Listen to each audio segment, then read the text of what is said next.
Hi guys, welcome back to the channel.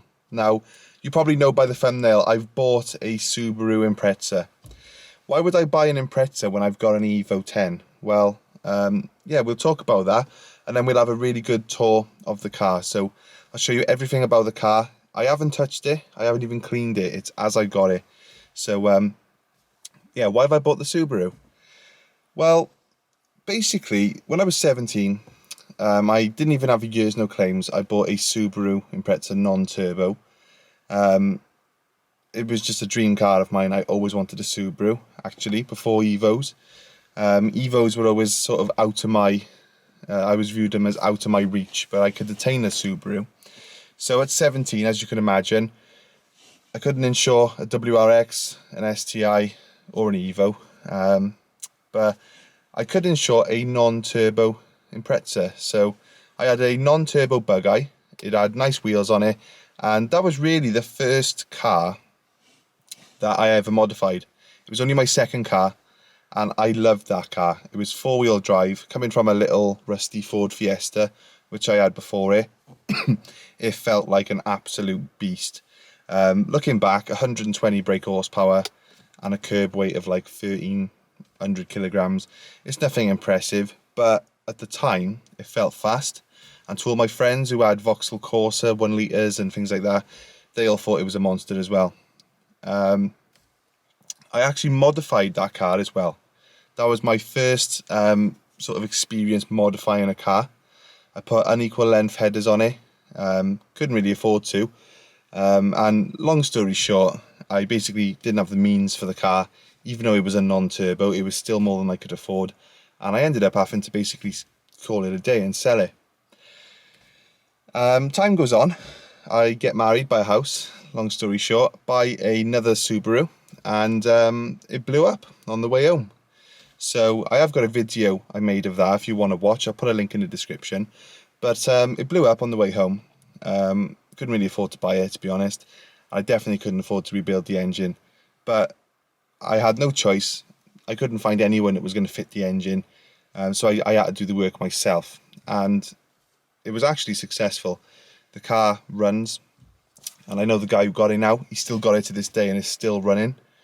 I rebuilt that outside on the driveway. So that was proper driveway development territory. 2 days after blowing the engine, the gearbox went on that Subaru. So yeah, I didn't really have a good experience with Subarus. It was like my dream car, but I've always felt like stung by it. Like I've never had the experience from a Subaru of what I wanted. And I'm a bit more sympathetic to the limitations now, especially if I want to go fast and I want to boost something and send it. I got the Evo for that. So that's why I chose a WRX. Plus, I've always wanted to get one on the channel, so it's about time.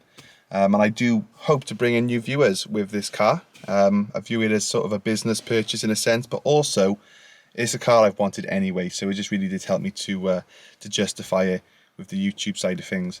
Yeah, so here it is, my Impreza WRX. So I haven't washed it, I haven't done anything to it. I've kept it exactly as I bought it, because I want you to follow the journey basically as I sort of do it up a bit. Mechanically, it's perfect. It's running a 2.5 litre engine.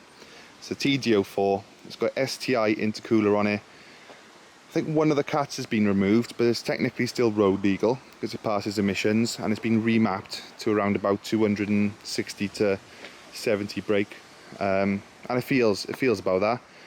But it's not really about the horsepower with these WRXs. It's more the torque. Like, it's torque-wise, it feels more torquey than the Evo, to be honest.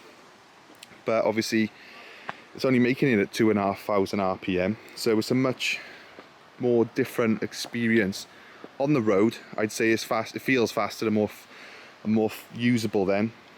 But the reality is the Evo would absolutely batter this. But that's not why we bought it. Suspension. The previous owner, he's put Pedder's suspension on it, so it handles really well. Can get a lift off oversteer, digs in nicely. It's got Kumo tyres all around. I don't know if they're any good, but I'm sure I recognise the name from somewhere, so I'm pretty sure they're good tyres because they do bite quite well. But yeah, It's just an honest, nice car, you know. Looking around it, it is dirty. The paintwork is absolutely desperate for the detail.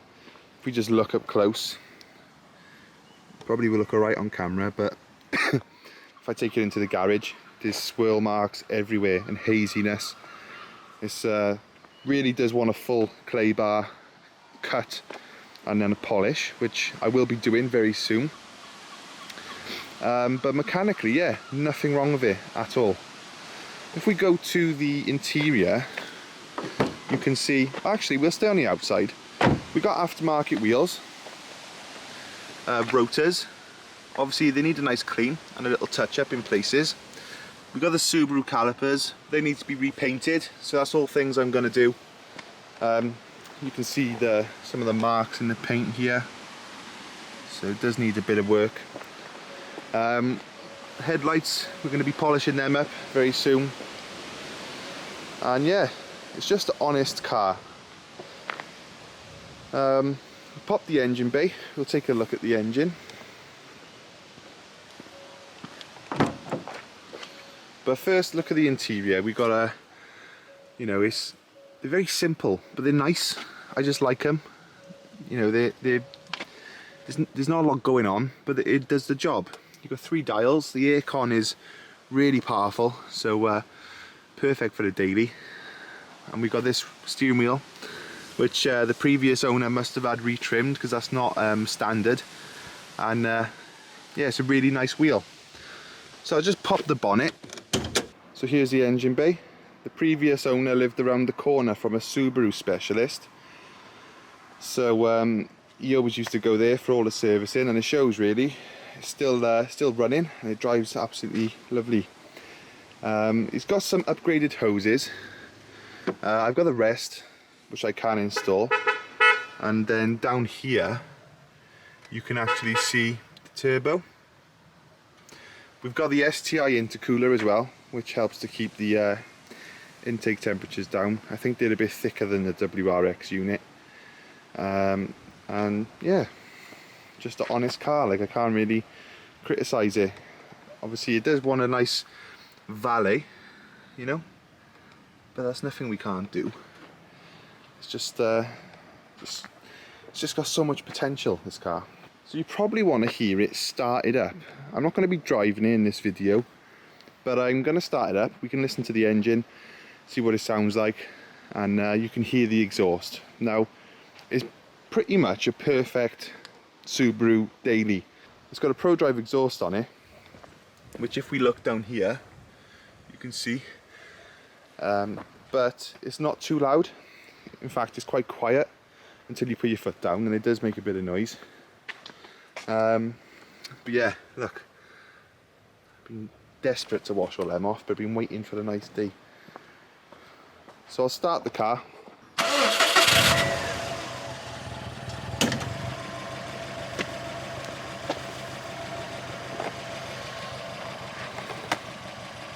So yeah, sounds much better than my last Subaru. I'll put a clip in now of what that sounded like.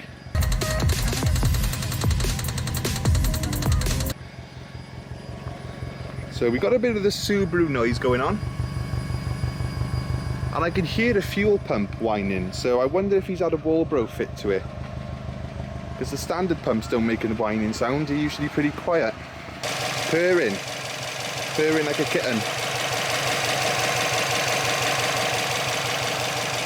I'll give her a little rev from the back, and then I think I'll call her a day for this video. I was just desperate to make a video on it.